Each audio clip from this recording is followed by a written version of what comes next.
de una mujer de 33 años que salió un lunes de su casa para dirigirse a su trabajo en la ciudad de Dallas, pero a las 3:30 de la mañana se da cuenta que está en Santa Fe, en Nuevo México. Eso es a más de 1000 kilómetros de distancia de la ciudad de Dallas, sin tener la menor idea de cómo ella llegó allí. Se quedó a dormir en un hotel de la ciudad y a la mañana siguiente no podía reconocer sus pertenencias.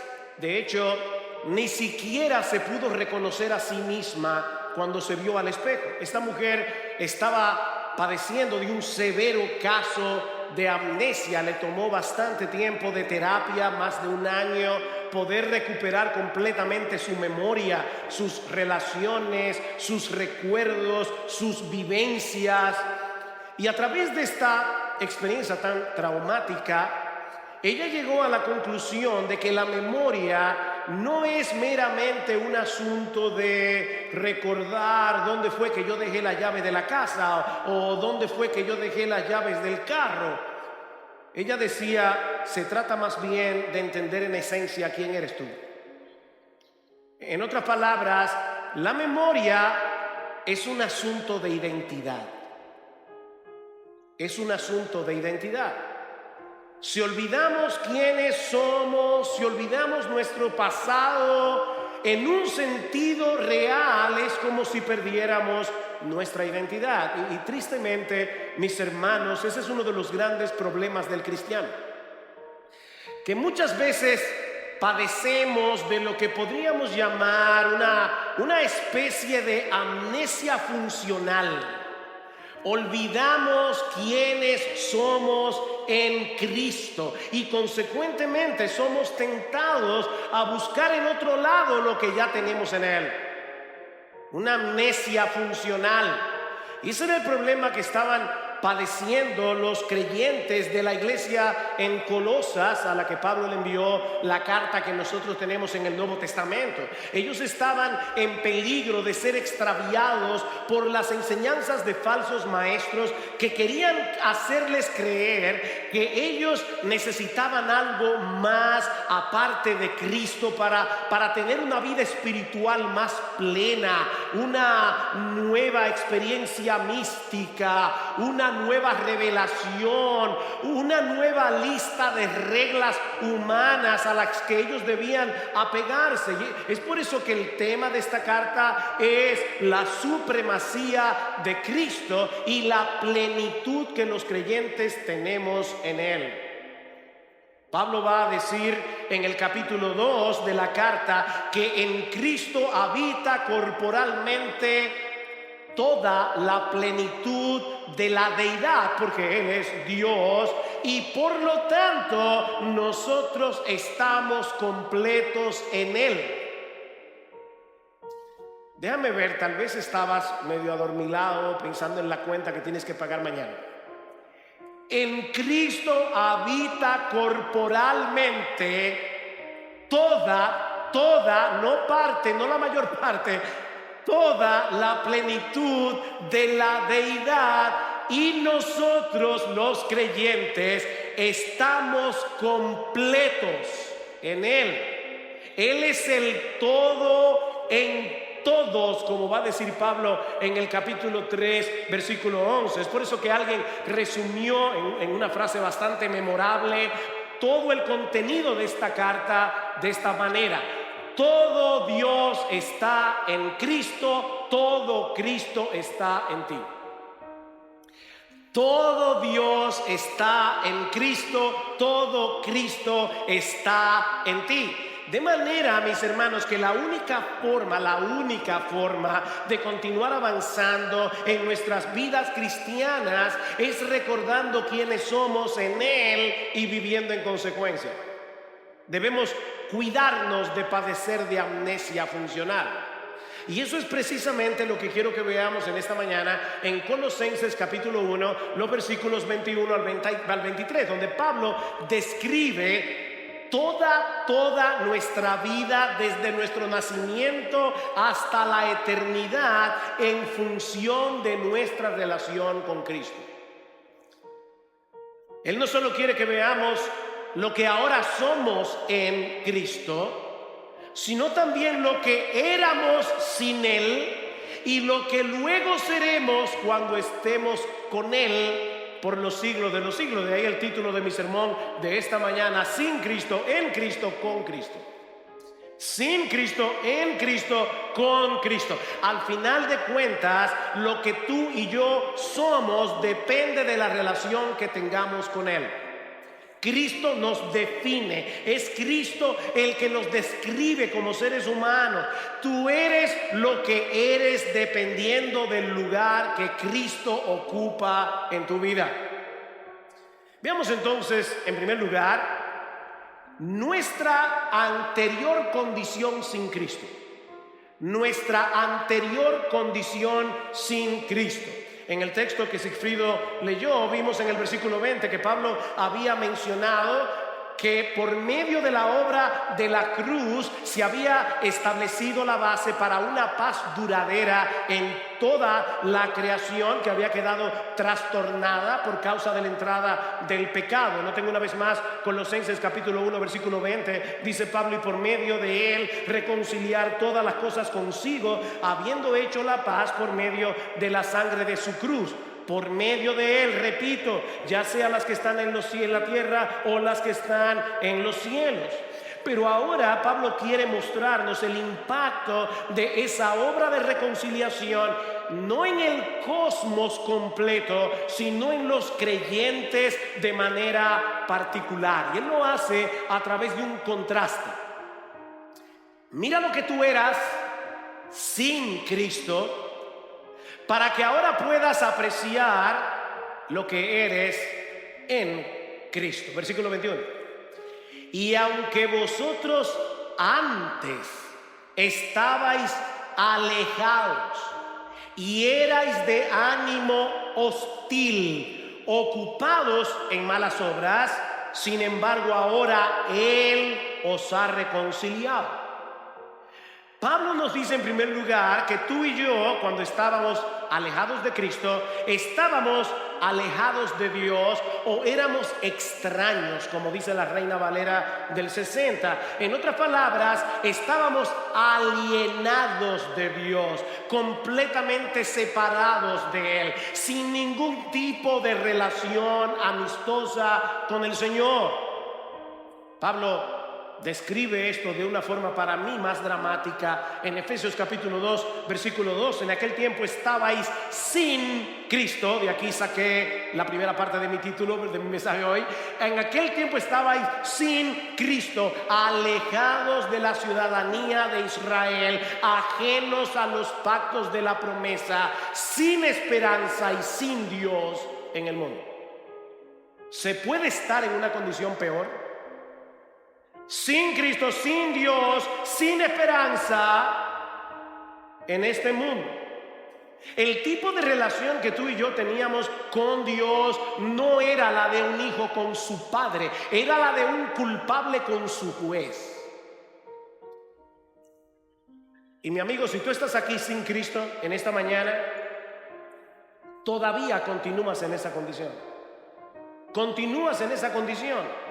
En lo que respecta a Dios y a su pueblo, eres un extranjero, completamente ajeno a todos los privilegios de la ciudadanía celestial. Tú no tienes derecho, mi amigo, no tienes derecho a apropiarte de ninguna de las promesas que Dios nos ha revelado en su palabra. El Salmo 23, que mucha gente ama, aún personas que no son cristianas, el Salmo 23 no es para ti.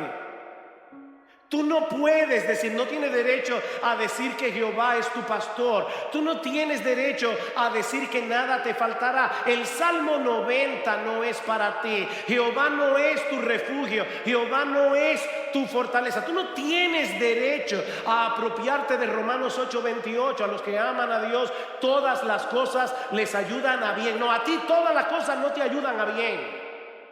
Tú no tienes derecho, es que tú estás ajeno a la vida de Dios. Tú eres un extranjero en lo que respecta a la ciudadanía celestial.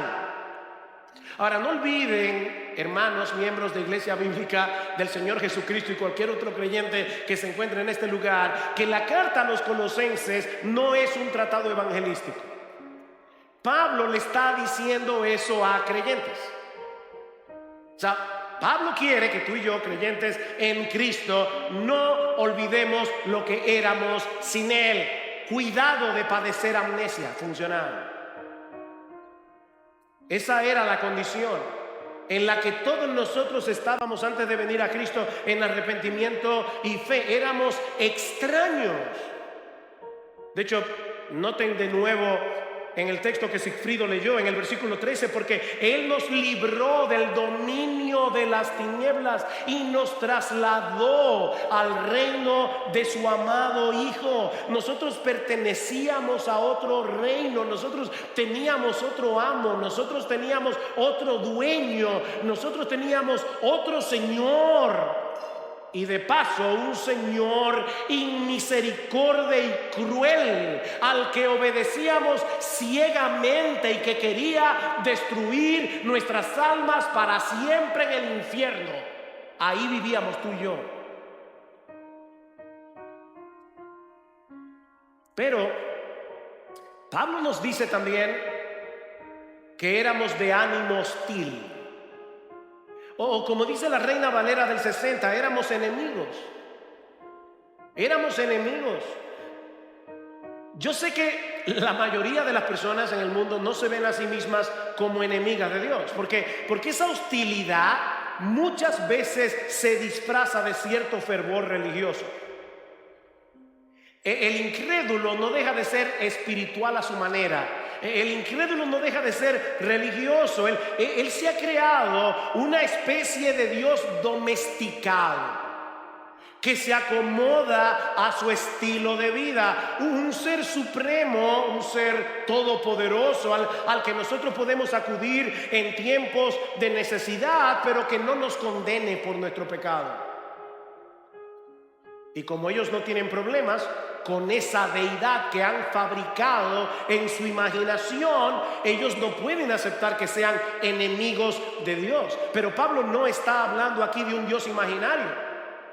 Pablo está hablando aquí del único Dios vivo y verdadero que se revela en su palabra, la Biblia, y que solo trata con el hombre a través de un mediador, nuestro gran Dios y Salvador Jesucristo.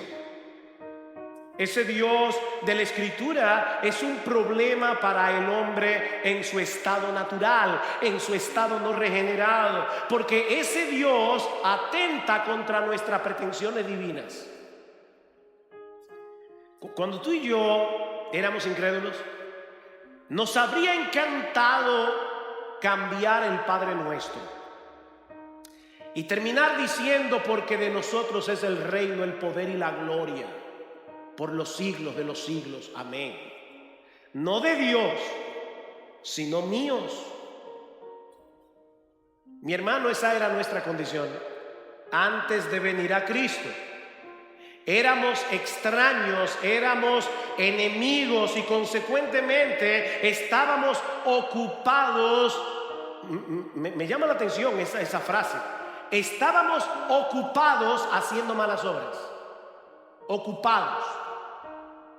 ¿Qué tú haces?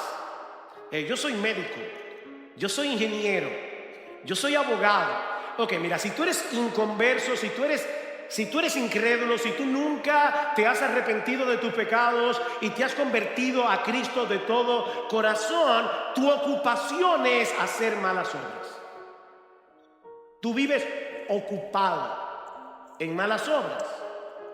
Esa hostilidad que nosotros teníamos con Dios producía una vida de desobediencia y de rebeldía. Y déjenme decirles algo, mi amigo, si tú estás aquí en esta mañana sin Cristo, es importante que te haga esta aclaración. No hay que ser un asesino, no hay que ser un adúltero, no hay que ser un ladrón para caer en esta categoría. Un montón de personas decentes están incluidas ahí, porque lo que no se hace para la gloria de Dios, lo que no se hace en el marco de la voluntad revelada de Dios, es una mala obra en el mejor sentido de ese término. Cuando tú haces algo bueno por una mala motivación, para tu propia gloria, para cuidar tu reputación, tú estás haciendo una mala obra. Tú vives ocupado en malas obras.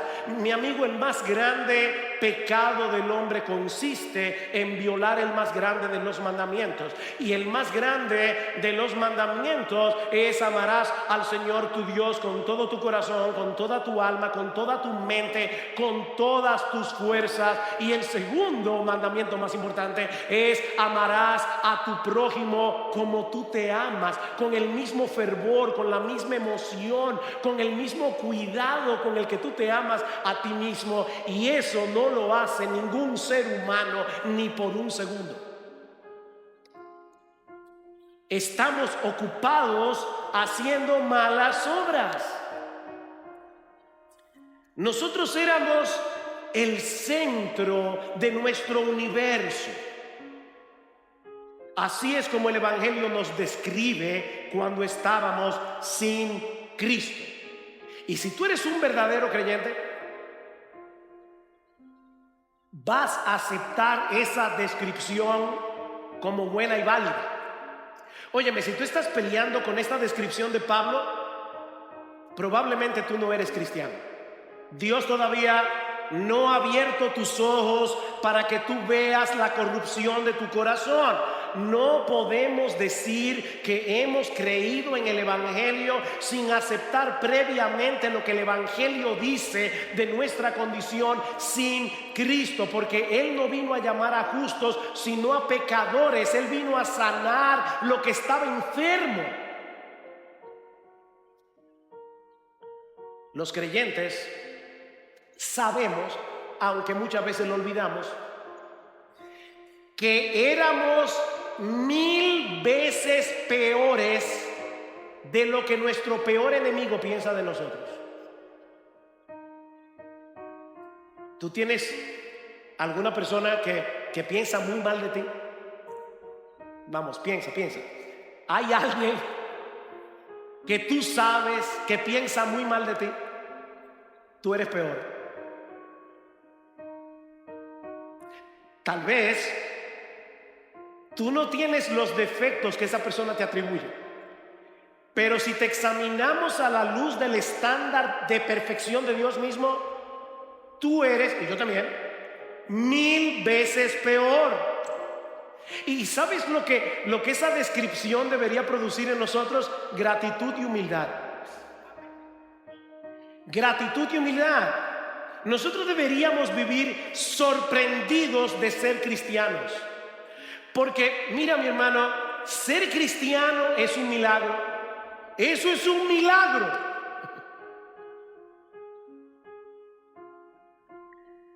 Lo que el Evangelio dice de nosotros debería producir una profunda y permanente gratitud, pero debería producir también una profunda y permanente humildad, mansedumbre. ¿Tú sabes por qué nos ofendemos tan fácilmente? ¿Tú sabes por qué se nos hace tan difícil perdonar?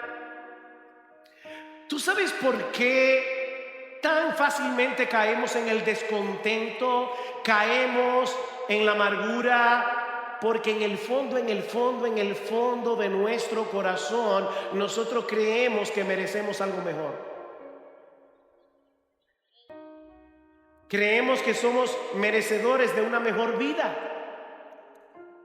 Pero el creyente que vive arraigado en el Evangelio nunca deja de asombrarse del inmensurable amor de Dios en Cristo. Ellos no se sienten merecedores de todo el bien que reciben de la mano de Dios y de los hombres.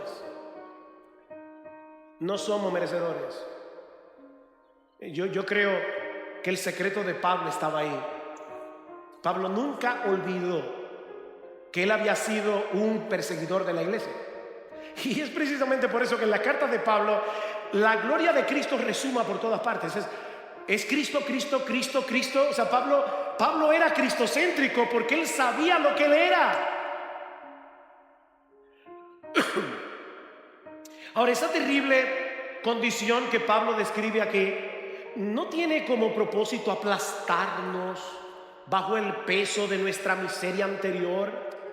No, el propósito de Pablo es resaltar la gran obra de redención que Cristo llevó a cabo a nuestro favor en la cruz del Calvario. Y eso lo lleva a nuestro segundo encabezado. Ya vimos nuestra condición sin Cristo. Veamos ahora, en segundo lugar, nuestra nueva identidad en Cristo. Nuestra nueva identidad en Cristo. Dice Pablo, versículo 22, sin embargo, a pesar de todo lo que éramos, ahora Él os ha reconciliado en su cuerpo de carne mediante su muerte. Él os ha reconciliado. Necesitábamos ser reconciliados con Dios, pero como yo espero haber mostrado hasta este punto de mi mensaje, eso no era nada sencillo. Esa reconciliación era complicada. Por un lado, la justicia perfecta de Dios tenía que ser satisfecha, plenamente satisfecha. Pero por el otro lado, nosotros teníamos que ser transformados. Nuestra disposición de corazón hacia Dios tenía que ser cambiada. De hostilidad en admiración, de rebeldía a sumisión, de enemistad en amor. Y otra vez vuelvo a pensar en aquellas personas que dicen, no, solo lo que tú necesitas es, haz una decisión por Jesús. Óyeme que te lo voy a poner de esta manera. Para que un buitre escoja libremente comer semillas de girasol, su naturaleza buitresca tiene que ser cambiada. Hay que convertirlo en paloma. Hay que palomizar al buitre. Si es verdad que tú escogiste a Jesús, cuando tu naturaleza buitresca fue transformada, fue palomizada por el poder del Espíritu Santo, y tú naciste de nuevo. Y eso es precisamente lo que Cristo hizo por nosotros a precio de su vida. Pablo dice que fuimos reconciliados en su cuerpo de carne. ¡Wow! Mediante su muerte. Cristo, siendo Dios, se hizo hombre. Y como hombre, Él sufrió lo que tú y yo merecíamos sufrir por causa de nuestros pecados para poder reconciliarnos con Dios pagando nuestra deuda. Imagínate por un momento que por cada pecado que tú cometes, por pequeño que parezca a tus ojos, Dios emite una factura. Un mal pensamiento, una factura. Un pecado, otra factura. Una mirada inconveniente. Viste lo que no debiste haber visto, otra factura. El pecado se define en la Biblia como una deuda.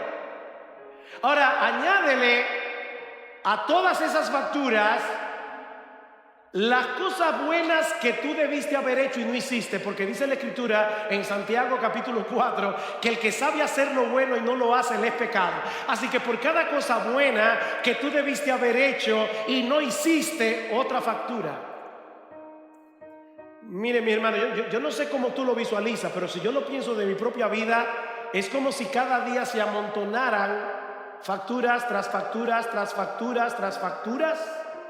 ¿Sabes qué fue lo que hizo Jesús? Jesús cogió todas esas facturas y las absorbió en la cruz del Calvario. Cristo le dijo al Padre: yo quiero, Padre mío, que tú me castigues a mí, que yo sufra en lugar de, pon tu nombre allí, raya, en lugar de tú. Yo quiero absorber el castigo que ellos merecen por cada una de esas facturas. Yo quiero pagarlas por completo en la cruz del Calvario. Cristo absorbió, mis hermanos, somos libres de deudas. Yo nunca me he visto en esa condición, así que no puedo entender eso del todo, de tener una deuda fuerte. No sé lo que es eso. No soy empresario, ¿no? Hay gente que debe millones. Pero yo me imagino lo que debe ser tener una deuda enorme y que el banco te mande una carta diciendo tu deuda fue saldada. Cero.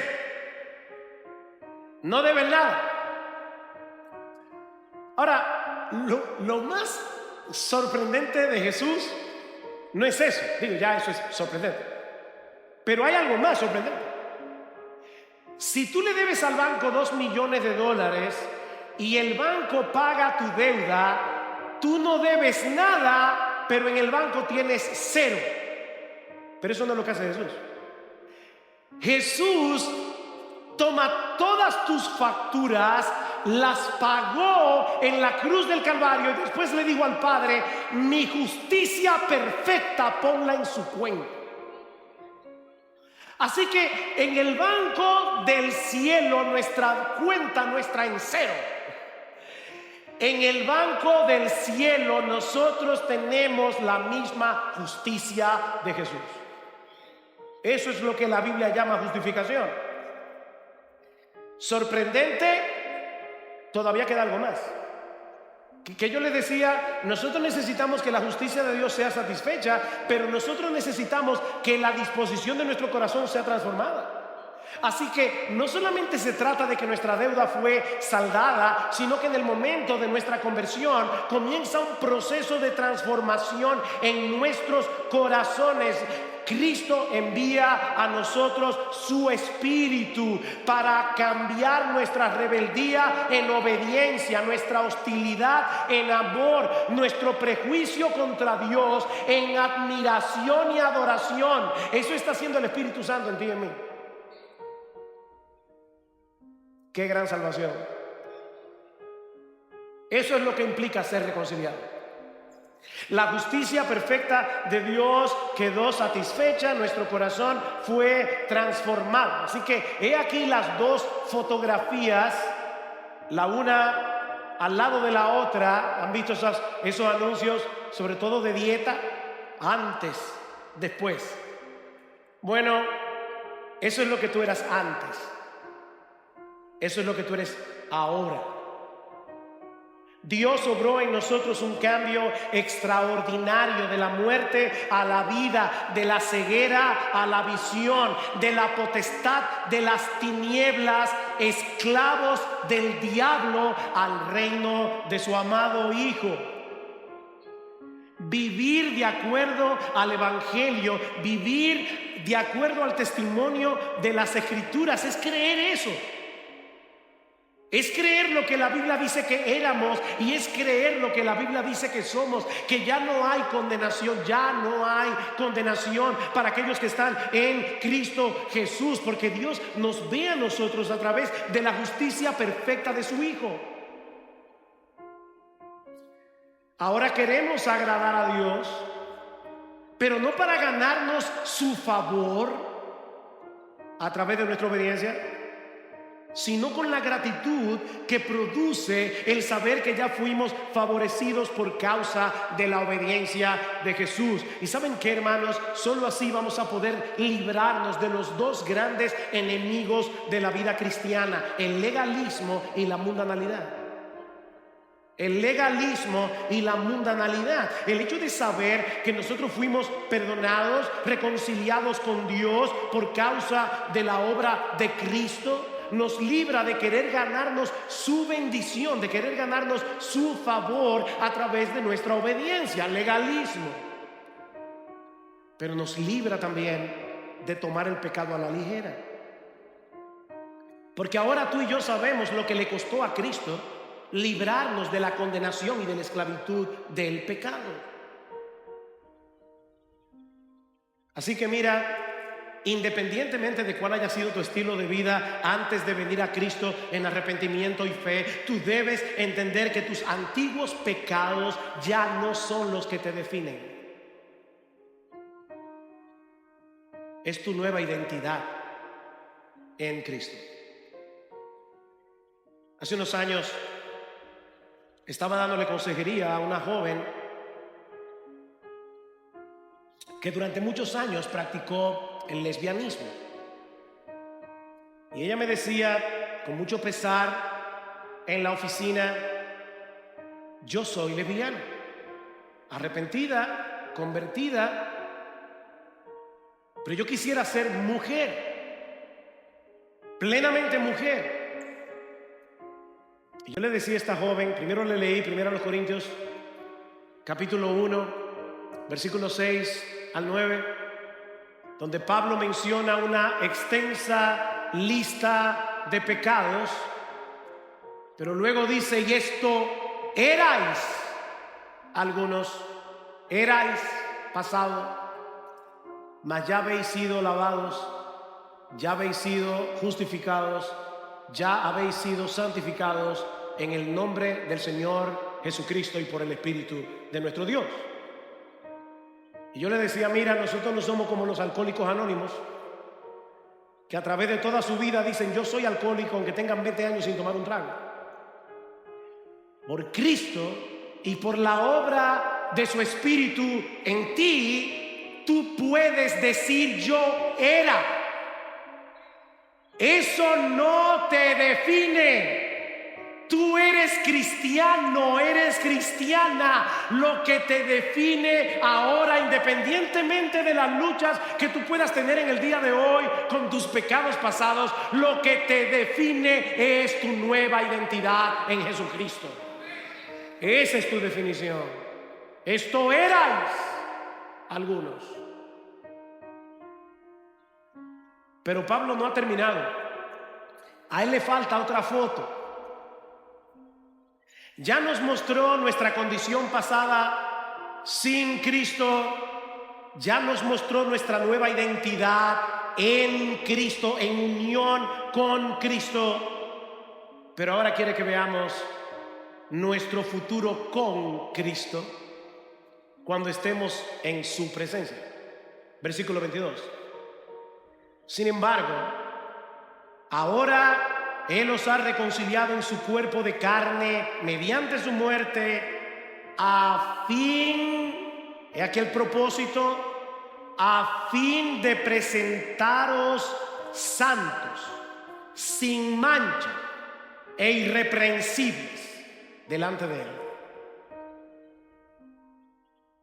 Wow, cuando nos toque presentarnos delante de Dios en su tribunal, podremos hacerlo con toda confianza, porque vamos a estar no solamente posicionalmente, sino en la práctica, en la misma posición y condición moral y judicial que el Señor Jesucristo.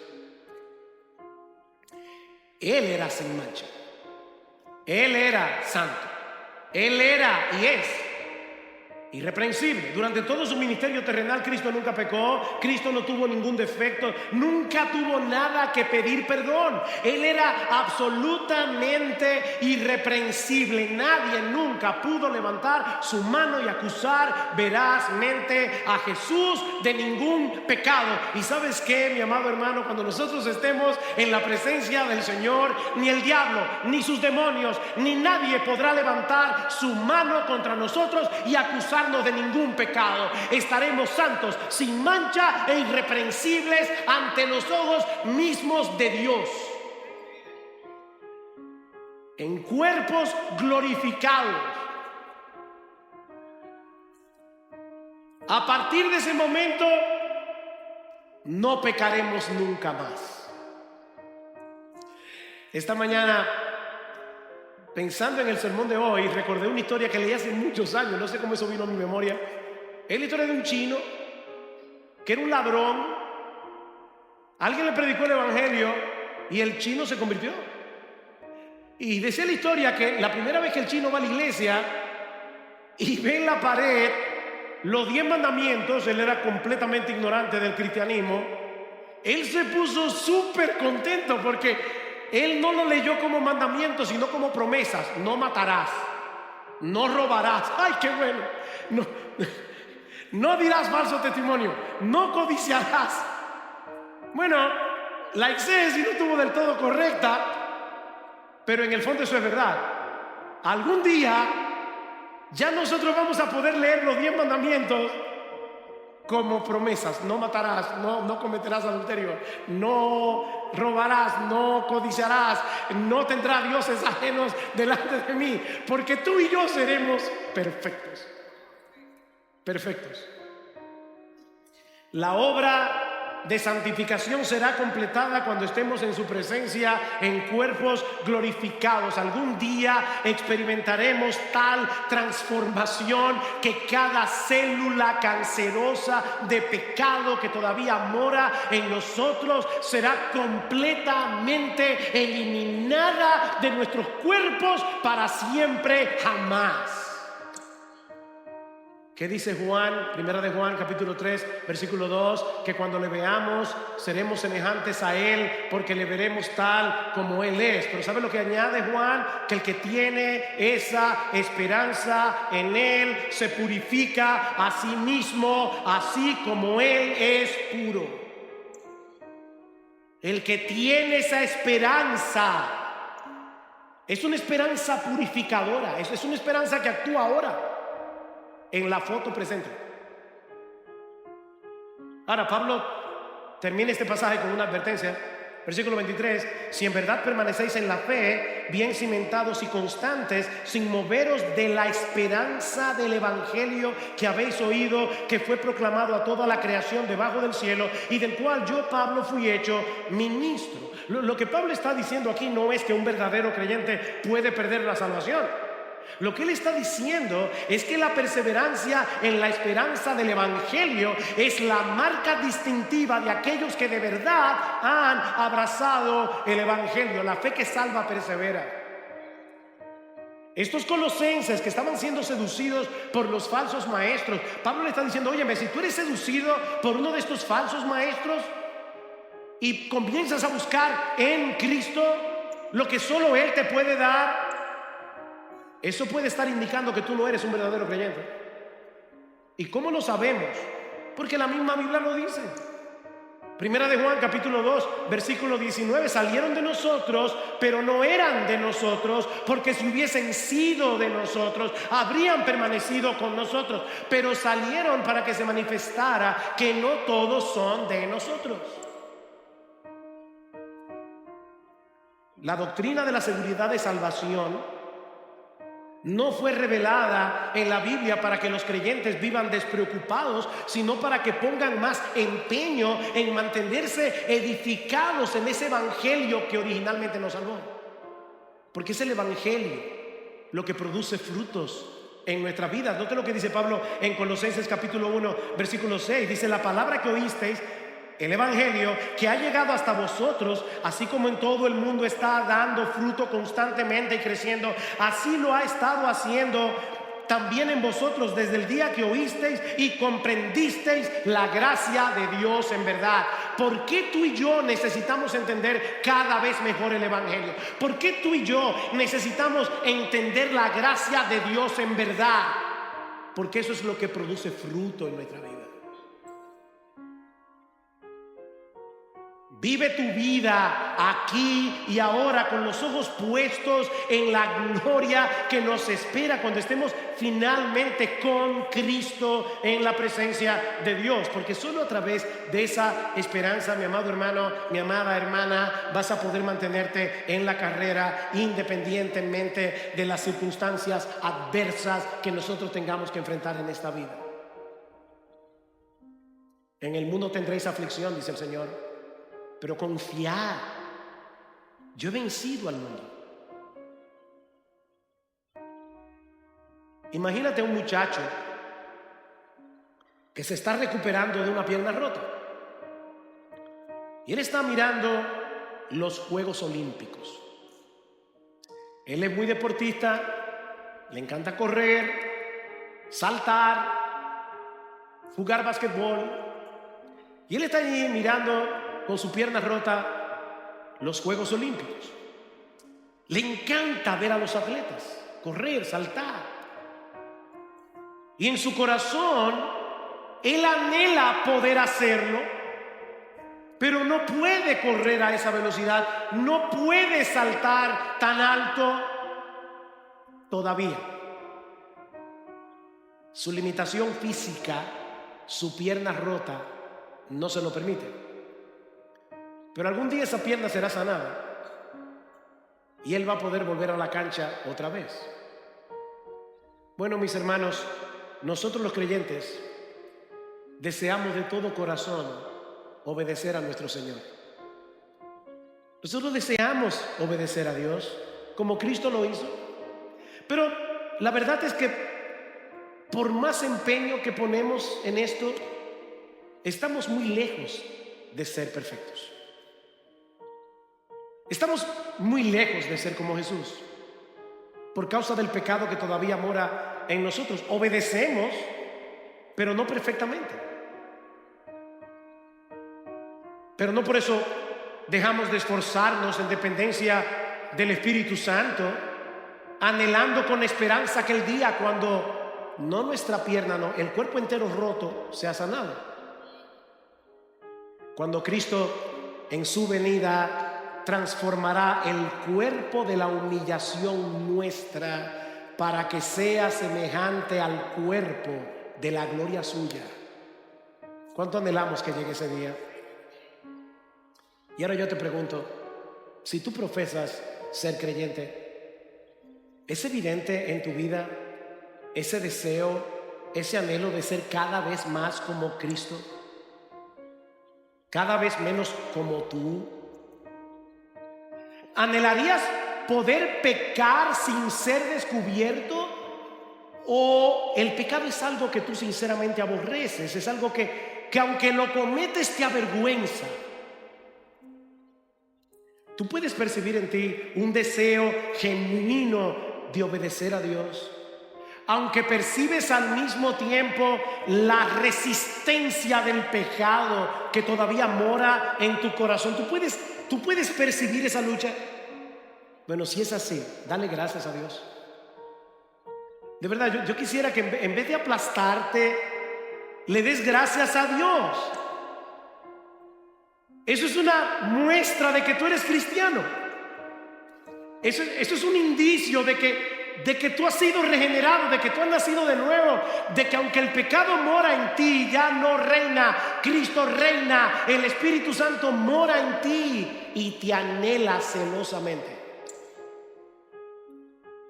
Y ampárate una vez más en el Evangelio de Cristo, en el perdón que has recibido en Él de todos tus pecados y en la esperanza gloriosa de que pronto, muy pronto, no matarás, no cometerás adulterio, no darás falso testimonio, no codiciarás, no tendrás dioses ajenos delante del Señor.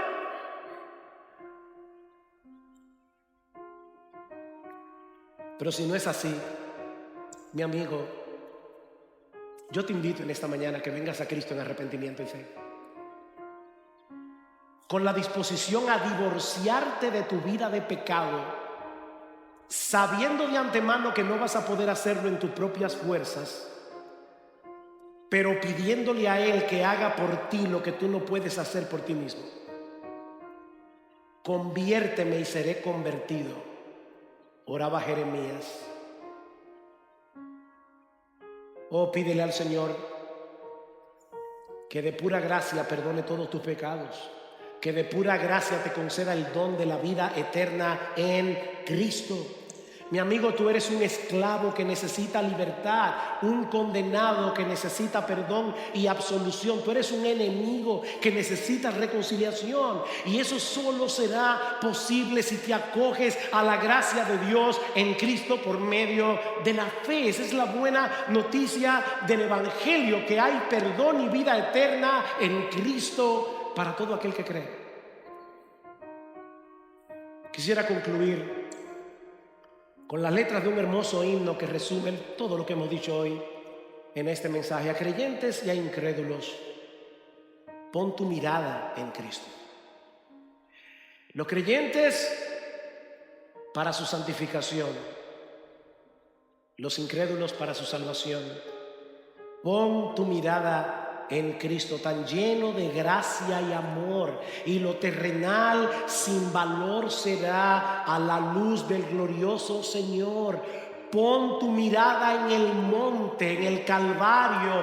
Verás su justicia y favor. En aquella cruz se entregó Jesús, nuestra deuda inmensa borró. Pon tu mirada en el día que Dios a Jesús levantó, y no temerás a la muerte nunca más, pues su vida eterna te dio. Pon tu mirada en los cielos. Jesús volverá por su grey. Todos lo verán y confesarán toda gloria a Cristo el Rey. Cristo, mis ojos pongo en ti. Cristo, mi gloria y galardón. Te adoro, te anhelo, eterno Salvador. Oh Cristo, mis ojos pongo en ti.